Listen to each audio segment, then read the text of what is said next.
주님의 평안을 전합니다. 오늘의 말씀은 욥기 33장입니다. 14절에서 17절 말씀입니다. 하나님은 한 번 말씀하시고 다시 말씀하시되 사람은 관심이 없도다. 사람이 침상에서 졸미어 깊이 잠들 때에나 꿈에나 밤에 환상을 볼 때에 그가 사람의 귀를 여시고 경고로서 두렵게 하시니 이는 사람에게 그의 행실을 버리게 하려 하심이며 사람의 교만을 막으려 하심이라. 욥은 하나님의 침묵에 대해 불평했습니다. 그러나 엘리후의 생각은 달랐습니다. 하나님은 여러 번 말씀하시지만 사람이 깨닫지 못하는 것 뿐이라는 것입니다. 엘리후는 하나님이 두 가지 수단으로 말씀하신다고 주장합니다. 첫째는 꿈과 환상입니다. 하나님은 사람이 잠들었을 때 꿈으로 말씀하시고 육신의 눈으로 보지 못할 때 환상으로도 말씀하십니다. 하나님은 끊임없이 말씀하시는 분이라는 겁니다. 둘째는 고난입니다. 하나님은 고난을 통해 더욱 생생하게 말씀합니다. C.S. 루이스는 고난은 우리에게 소리치시는 하나님의 확성기라고 했습니다.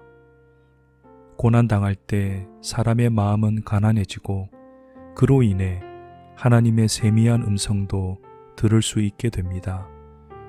믿음의 사람들이 하나님의 음성을 듣기 위해 광야로 나가는 이유가 이 때문입니다.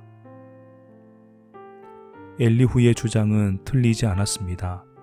그러나 그의 말이 욥에게 얼마나 공감되었는지 알 수는 없습니다.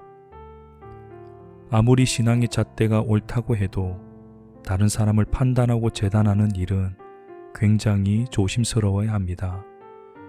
누군가 어려운 일을 당하고 있으면 기도가 부족해서 그런가 보다 라고 쉽게 말해서는 안 됩니다. 인간의 삶이란 너무나도 복잡하게 얽혀있는 실타래 같아서 하나의 방법으로 풀리지 않는 경우가 다반사이기 때문입니다. 지금 욥이 그러한 상황입니다. 만일 내가 엘리후의 입장에 서 있다면 어떤 도움을 줄 수 있을까요? 그를 위해 조언하는 일도 필요하지만 스스로 길을 찾을 수 있도록 기도해 주는 것이 어떨까요? 그리고 도움이 필요할 때 언제나 손잡아 줄 수 있다는 신뢰감을 갖게 하는 것은 어떨까요?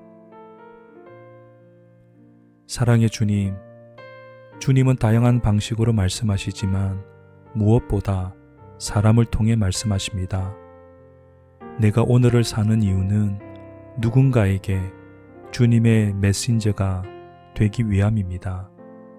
겸손과 온유로 이 직무를 잘 감당하게 하옵소서. 우리 주님, 예수님의 이름으로 기도합니다. 아멘.